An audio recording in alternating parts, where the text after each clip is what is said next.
जो स्त्रीच्या अंगावर मारायला धावून जातो त्याच्यासारखा नामर्द या जगात दुसरा कोणीच नाही. काय म्हणतो हरिश्चंद्र राजा, आमच्या रघुकुलाची परंपरा आहे, आम्ही स्त्रीच्या अंगावर कधीच हात उचलत नाही. श्रीमद देवी भागवताचा सार आहे हरिश्चंद्र राजाची कथा. ज्या वेळेला सुरुवातीला अनेक वर्ष हरिश्चंद्र राजाला संततीच नव्हती महाराज. ज्या वेळेला प्रार्थना त्या ठिकाणी केली वरुण देवाची आणि सांगितलं की मला पुत्र व्हावा. कधी कधी माणूस बोलताना काही पण बोलून जातो. हरिश्चंद्र राजा म्हटला मला जर पुत्र झाला तर याच पुत्राची मी आहुती देईल. आता ज्या वेळेला वरुण देवाच्या कृपेने हरिश्चंद्र राजाला पुत्र झाला, झाल्या त्यावेळेला त्याचे संस्कार व्हायला लागले. वरुण देवता प्रसन्न झाले. म्हणे तुला लक्षात आहे तू काय या ठिकाणी बोलला होतास? म्हणे आताच तर जन्म झाला, थोडं मोठं होऊ द्या, त्याचा नामकरण संस्कार होऊ द्या, मग देईल ना मी आहुती. नामकरण संस्कारही झाला, हळूहळू मोठा व्हायला लागला, 11 वर्षाचा झाला. परंतु जो मुलगा जन्माला आला त्याची आहुती देण्याची कुणाला तरी इच्छा होईल का महाराज? असं माणसाने काही बोलूच नाही जीवनामध्ये. परंतु ज्या वेळेला पुन्हा पुन्हा तो टाळायला लागला, वरुण देवतेने शाप दिला की एखादी गोष्ट जर आपण आपल्या जीवनामध्ये पूर्ण करू शकत नाही तर अशी गोष्ट भगवान परमात्म्याला सुद्धा सांगू नये. शाप दिला, तू रोगाने ग्रस्त होशील. हरिश्चंद्र राजा रोगाने ग्रस्त झाला. आदिशक्ती भगवतीची उपासना त्या ठिकाणी केली आणि उपासना केल्याच्या नंतर त्या रोगातून मुक्त झाला. पुढे असा प्रसंग जीवनामध्ये घडला की एक दिवस रस्ता भटकल्याच्या नंतर जेव्हा एका नदीमध्ये स्नान केलं, विश्वामित्र ऋषी ब्राह्मणाचं रूप घेऊन त्या ठिकाणी आले. सांगितलं तर्पण कर आणि आम्हाला यथायोग्य दक्षिणा दे.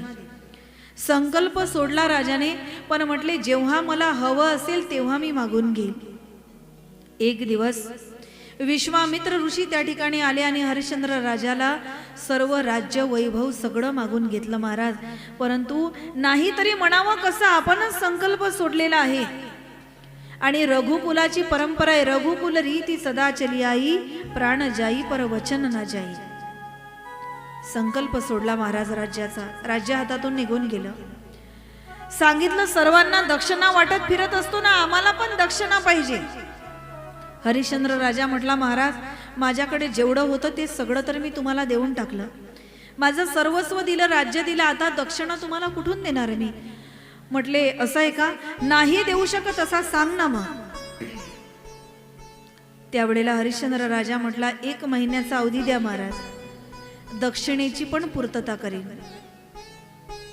आजपर्यंत एवढं राज्य वैभव सुखोपभोग त्या ठिकाणी भोगले. ज्या तारा राणीचं नख सुद्धा सूर्याने पाहिलं नव्हतं, आज उन्हा तानामध्ये राज्य सोडून जावं लागलं हरिश्चंद्र राजाला.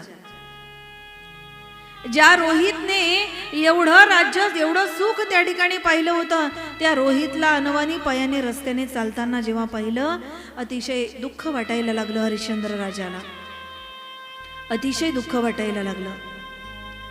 संपूर्ण प्रजा धाय मुकलून रडायला लागली. राजाच्या चरणावरती नतमस्तक झाली. राजाने राज्य त्या ठिकाणी सोडलं. रानावनाने जंगलाने मार्गक्रमण करीत असताना हळूहळू काशी क्षेत्रामध्ये आला राजा. काशीमध्ये का आले? कारण काशी माझ्या हद्दीत येत नाही, काशी नगरी माझ्या हद्दीत येत नाही. एवढं दुःख, एवढ्या यातना त्या ठिकाणी भोगायला लागल्या की ज्या मुलासमोर पंचपक्वान्नाचे ताट रोज जेवण करायला राहत होते, आज त्या रोहितला हळूहळू 1 महिना पूर्ण होत आला तरी त्या गंगेच्या पाण्यावर दिवस भागवावे लागत होते. वेळेवर अन्न सुद्धा खायला मिळत नव्हतं. एवढं दुःख आलं. म्हणून माणसाने जीवनामध्ये कुठल्याही परिस्थितीत अभिमान करू नये. माणसाला अभिमान कधी होतो माहितीये? ज्या वेळेला माणसाच्या हातात पैसा येतो ना. पैसा मूर्ख माणसाला सुद्धा अक्कल शिकवते. मूर्ख माणसाजवळ पैसा आला ना की त्याला पण अक्कल त्या ठिकाणी येते, त्याला पण त्या ठिकाणी त्या पैशाचा अभिमान होतो. पैसा आपण नेहमी म्हणत असतो ना, नदीचं पाणीच माणसाला पुरत नाही तर पैसा तर सामान्य गोष्ट आहे. तुमच्या आमच्याजवळ काहीच पैसा नाही, काहीच नाही. रावणाजवळ सोन्याची लंका होती, राहिली का? सोन्याची लंका होती, काहीच नाही राहिलं. 1 लाख पूत 1.25 लाख नाती, उस रावण को दिया न बाती. 1 लाख पुत्र होते रावणाला, 1.25 लाख नातू होते, 80,000 बायका होत्या, 3,05,000 लोकसंख्या एकट्याच्या घराची होती. काही लोक मोठा अभिमान, महाराज आपल्याला 4 लेकर आहे. अरे कुत्र्याला एका वेळेला 6 होतात. कशाला अभिमान त्याचा करायचा जीवनामध्ये? रावणाची एकट्याच्या घराची लोकसंख्या आहे 3,05,000. 80 सहस्त्र जयाच्या कामिनी सुंदरा मुख्य मंदोदरा पतिव्रता. 80,000 बायका आहे रावणाला. आपल्याकडून एकच सांभाळली जात नाही, बरोबर आहे ना? आपल्याकडून एकच सांभाळली जात, रावणाला 80,000 होत्या. 1 लाख पुत्र होते, 1.25 लाख नातू होते. आता घरी गेल्यावर कॅल्क्युलेशन करून घ्या, उत्तर मिळेल तुम्हाला. आता नका करू, घरी गेल्यावर, नाहीतर काळाला लगेच मोबाईल. 1 लाख पूत 1.25 लाख नाती, उस रावण को दिया न बाती. काहीच नाही राहिलं वंशाला, काहीच राहिलं नाही. अभिमान केला रावणाने जीवनामध्ये. पैसा आज आहे उद्या नाही महाराज. पैसा असा आहे, यायला लागला की नारळातल्या पाण्यासारखा येतो, जायला लागला की कवठातल्या फळासारखा जातो. नारळात पाणी कसं येतं हे नारळालाही सांगता येत नाही. नारळ जर ओढलं फोडलं तर त्यामध्ये एक ग्लासभर पाणी तरी निघतो. मग नारळात पाणी आलं कुठून हे नारळ पण नाही सांगू शकत. तसं काही लोकांकडे पैसा कसा येतो हे त्याचं त्याला माहित नसतं. एकाएकी भाग्य उजळतं महाराज एखाद्याचं, एकाएकी भाग्य उजळतं. सर्व चांगलं होतं, काही नसतं जीवनामध्ये, एकाएकी पैसा हातामध्ये येतो आणि त्या पैशावर तो राज्य करून ज्याच्या माध्यमातून येतो तिकडेच मग त्याचाच माज तो करायला लागतो, त्याचाच अभिमान जीवनामध्ये करायला लागतो. पण पैसा असा आहे, तो आज आहे तो उद्या नाही. पण त्या पैशाचा माणसाने कधीच अभिमान करायचा नाही. मी त्या दिवशीच तुम्हाला बोलून गेले, जीवनामध्ये गरिबी असल्यावर माणसाने लाजू नये. गरिबी जीवनामध्ये आली माणसाने की लाजायचं नाही, आणि श्रीमंती आली की माजायचं नाही. हे सूत्र लक्षात ठेवायचंय जीवनामध्ये. माणसाच्या जीवनामध्ये थोडा पैसा आला की लगेच त्याला माज त्या ठिकाणी येतो. पण पैसा आज आहे उद्या नाही. यायला लागला की नारळातल्या पाण्यासारखा येतो. आयता पैसा ज्याला मिळतो ना जीवनामध्ये त्याला लगेच माज होतो पैशाचा. ज्याला स्वतः कष्ट करावे लागतात त्याला त्या पैशाची किंमत जीवनामध्ये कळते. इथे बसलेल्या मुलांना काय जातं, काय केलं तुम्ही आमच्यासाठी, असं बापाला बोलायला काही लागत नाही. शेतात जा, 2 दिवस घाम गाळ, आणि जेव्हा तुला 2 दिवस घाम गाळेल ना, सगळे जगातले जेवढे देव आहेत ते सगळे आठवायला लागेल, तेव्हा तुला समजेल तुझ्या बापाने तुझ्यासाठी काय केलं. पैसा असाच नाही आहेत महाराज. क्षेत्र कोणतंही असो, कष्ट करावे लागतात. कष्टाशिवाय पैसा नाही जीवनात, आणि बिना कष्टाचा फलतही नाही. लक्षात घ्या. आयता मिळालेला पैसा, आयता पैसा ज्याच्याकडे येतो ना, ज्याला त्या पैशाची किंमत नसते, ज्याला कष्ट करून मिळवावे लागत नाही त्याला त्याची किंमत नसते जीवनामध्ये. जो कष्ट करतो, घाम गाळतो, आणि त्या घामाचा पैसा ज्याच्याजवळ येतो त्याला त्याच्या 1-1 रुपयाची किंमत असते, आणि त्या पैशाचा त्याला कधीच जीवनामध्ये माज येत नाही. म्हणून यायला लागला की नारळातल्या पाण्यासारखा येतो. काही लोकांना असा पैसा मिळून जातो, माईबापाला एकटाच असतो, सासूरवाडीला सुद्धा एकटाच जावाई असतो, सासूरवाडीचा पण मिळतो.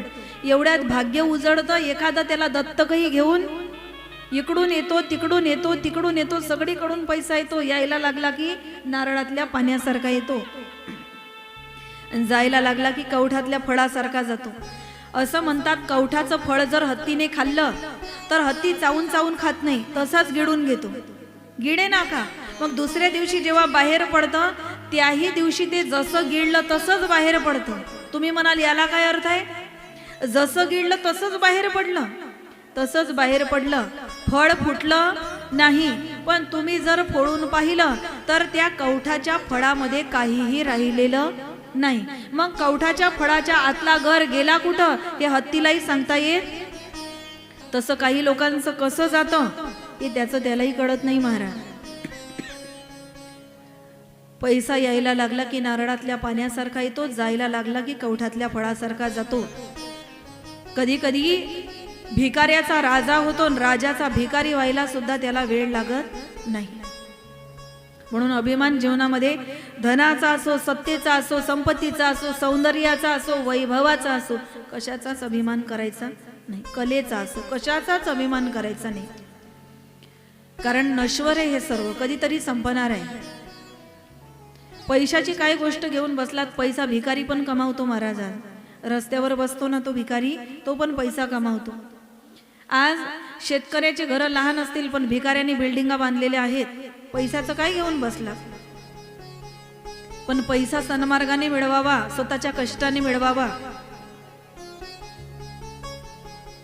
इथे बसलेले अनेक तरुण तरुणी असेल, आपले आई वडील आपल्याला लहानाचं मोठं करतात, शिकवतात, सगळं करतात जीवनामध्ये. परंतु पैशाची किंमत तोपर्यंत आपल्याला कळत नाही जोपर्यंत आपण घाम गाळून कष्ट करून पैसा मिळवत नाही. आई वडिलांनी 4,000 दिले की खर्च करायला मौज मजा वाटते. पण ज्या वेळेला महिन्याचे 5,000 कमावतो ना आपण, त्यावेळेला आपल्याला समजते की या 5,000तले किती शिल्लक ठेवले पाहिजे, किती खर्च केले पाहिजे, जेव्हा आपण स्वतः कष्ट करतो. म्हणून हरिश्चंद्र राजाच्या जीवनामध्ये आजपर्यंत एवढं मोठं राज्य वैभव होतं. आता दरिद्री आली, राज्य सोडावं लागलं, काशीमध्ये आले. 1 महिना होत आला, आले विश्वामित्र.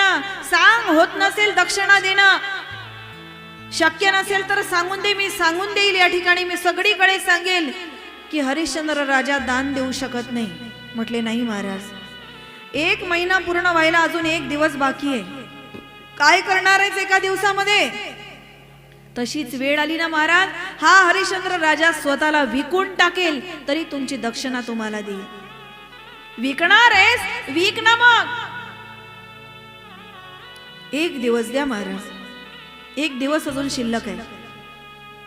एका दिवसात काय होणार आहे असं म्हणायचं नाही. एका दिवसात काय नाही होत महाराज. एका दिवसात राज्यपदावर बसणारे राम 14 वर्षाच्या वनवासात गेले. काय नाही होत एका दिवसामध्ये. उद्या राज्याभिषेक होणार होता, कैकेयीने वनवासात पाठवलं 14 वर्ष. एका रात्रीमध्ये 500,000च्या नोटा बंद होतात, एका रात्रीमध्ये खुर्च्या बदलतात, पद बदलतात. एका रात्रीत काय होत नाही, सगळं जग इकडचं तिकडं पालटतं एका रात्रीमध्ये. आणि मग 1 दिवस दिला. तारा राणी आली, सांगायला लागली, स्वामी आजपर्यंत या राज्य वैभवामध्ये एवढे सुख तुम्ही आम्हाला दिले, आज तुमच्यावर संकट आलं तर काही मी तुमची साथ सोडणार? मला विकून टाका स्वामी. एका नवऱ्यासाठी त्या बायकोने म्हणावं मला विकून टाका, याच्यासाठी याच्यापेक्षा लाजिरवाणी गोष्ट काय असेल त्या नवऱ्यासाठी? मूर्छित पडला हरिश्चंद्र राजा, मूर्छित पडला. कसा बसा जागा झाला आणि पत्नीने सर्व समजावून सांगितल्याच्या नंतर आपल्या पत्नीचा हात पकडला, रडत रडत म्हणायला लागला, कोणी घेणार का माझ्या पत्नीला विकत? कोणी घेणार? विश्वामित्र ऋषी ब्राह्मणाच्या वेशामध्ये आले आणि मोल दिले. त्या ठिकाणी मोल देऊन केस पकडले, फरफटत फरफटत घेऊन जायला लागले. रोहित रडायला लागला. सांगितलं, महाराज माझा मुलगा माझ्याशिवाय राहू शकत नाही, त्याचे पण मोल द्या आणि त्याला माझ्या सोबत येऊ द्या. आम्ही कामं करील तुमच्या घरचे, हवं ते करून घ्या आमच्याकडून, पण माझ्या मुलाला माझ्यापासून वेगळं करू नका. रोहितचे मोल दिले, रोहितला सोबत घेतलं, मारत फरफटत घेऊन जायला लागले दोघांना. कर्मन की गती न्यारी, दैवाची गती कधी कुठे नेईल सांगता नाही येत महाराज माणसाला. कालपर्यंत राजमहालात राहणारा कधी रस्त्यावर येईल सांगता येत नाही. आणि मग राहिला होता एकटा हरिश्चंद्र राजा, स्वतःला विकायला त्याने काढलं. एक चांडाळ आला, तो चांडाळ म्हटला मी विकत घेणार, परंतु चांडाळाच्या जवळ जायचं नव्हतं. सांगितलं त्या ठिकाणी विश्वामित्र ऋषींना, तुम्ही मला विकत घ्या. विश्वामित्र ऋषींनी विकत घेतलं आणि विकत घेऊन चांडाळाला विकलं. चांडाळाने चाबुकाचे फटके मारत मारत स्मशानामध्ये नेलं. स्मशानामधलं अन्न खावं लागलं. स्मशानावरचे कपडे त्या ठिकाणी घालावे लागले. एवढं दुःख जीवनामध्ये आलं हरिश्चंद्र राजाच्या. आणि या विश्वामित्र ऋषींच्या घरी ब्राह्मणाच्या वेशामध्ये जे धारण केलं होतं, त्यांच्या घरी कामकाज करत असताना एक दिवस रोहित संविधान न्याकरिता गेला. तर ती लाकडाची मुडी सर्पाच्या बिडावर ठेवली महाराज. सर्प बाहेर आला, रोहितला दंश केला आणि रोहित मरून खाली पडला. आणि ज्या वेळेला कळालं, मुलांनी सांगितलं, धाय मोकलून रडायला लागली ही तारा राणी. आजूबाजूच्या लोकांना वाटलं ही मुलांना खाणारी चांडाळणी तर नाही. पकडलं, तिला स्मशानात नेलं आणि हरिश्चंद्र राजाला सांगितलं, घे हातामध्ये तलवार आणि मारून टाकीला. तो म्हटला, मी मारणार नाही, आमच्या रघुकुलाची परंपरा आहे, आम्ही स्त्रियांवर हात उचलत नाही. हा आदर्श प्रत्येक माणसाने घ्यावा. या जगतातल्या बाईला मारून कधीच अंगातला पुरुषार्थ नाही. तो माणूस नामर्द आहे, तो बाईच्या अंगावर हात उचलतो. खरा पुरुषार्थी पुरुष जर असेल ना, तर त्याच्या शब्दाने सुद्धा पुढच्या व्यक्तीवर त्या ठिकाणी परिणाम झाला पाहिजे. जो स्त्रीच्या अंगावर मारायला धावून जातो, त्याच्यासारखा नामर्द या जगात दुसरा कोणीच नाही. काय म्हणतो हरिश्चंद्र राजा, आमच्या रघुकुलाची परंपरा आहे, आम्ही स्त्रीच्या अंगावर कधीच हात उचलत नाही. रघुकुलाची परंपरा आहे. अरे तू रघुकुल वासी कुठे आता? चांडाळ बनलायस तो चांडाळ. घे शस्त्रान मारीला. रडायला लागला राजा हरिश्चंद्र. आणि जेव्हा तिला समोर आणलं तारा राणीला, ती म्हटली, एकदा शेवटचं मला माझ्या बाळाला बघू द्या, शेवटचं बघू द्या. गेली रोहितच्या जवळ, बाळा अरे उठ ना, अरे आपल्या आईकडे बघ ना, अरे आई बघते ना तुझ्याकडे, मला तू पण सोडून गेला, अरे रोहित बघ ना बाळा माझ्याकडे, अरे बघ ना बाळा माझ्याकडे. रोहित रोहित म्हणून जेव्हा हाक मारायला लागली, त्यावेळेला राजा हरिश्चंद्राने पाहिलं, ही तर माझी पत्नी आहे तारा राणी, काय अवस्था झालेली याची. जवळ गेलं, निरखून पाहिलं तर मेलेला मुलगा रोहित त्याचाच मुलगा होता. ओळख झाली, दृष्टी भेट झाली आणि सांगितलं, स्वामी कुठे होतो आपण आणि कुठे आलो, काय अवस्था आपल्याला या ठिकाणी प्राप्त झालेली आहे. आणि ज्या वेळेला हे कळालं, म्हटले नाही तरी आपल्या जगण्यात काही अर्थ राहिलेला नाही. रोहितला अग्नी संस्कार करून आपणही अग्नीचं स्नान करून टाकूया. चितेवर त्या ठिकाणी त्या रोहितला ठेवलं आणि आता अग्नी देणार. एवढ्यात अग्नी त्या ठिकाणी प्रज्वलित करणार आणि दोघेही अग्नीमध्ये उडी टाकणार. एवढ्यात एक लख प्रकाश त्या ठिकाणी पडला आणि आदिशक्ती भगवतीने 9 स्वरूपामध्ये हरिश्चंद्र राजाला त्या ठिकाणी दर्शन दिलं. बोलिये नवदुर्गा मैया की जय, बोलिये आदिशक्ती भगवती भवानी मैया की जय. विश्वामित्र ऋषी आले, धर्मराज आले, सर्व देवी देवता त्या ठिकाणी आले, नवदुर्गा आल्या. सांगितलं, हरिश्चंद्रा अरे बस झालं बाबा, तुझी परीक्षा संपली. रोहितला आवाज दिल्याबरोबर झोपेतून मुलगा जागा व्हावा तसा चितेवरून मुलगा उठून आला आणि दशा पालटली महाराज. कारण कधी कधी भगवान परमात्मा सुद्धा भक्ताची परीक्षा घेत असतो. नवदुर्गा स्वरूपात दर्शन त्या ठिकाणी राजा हरिश्चंद्राला दिलं.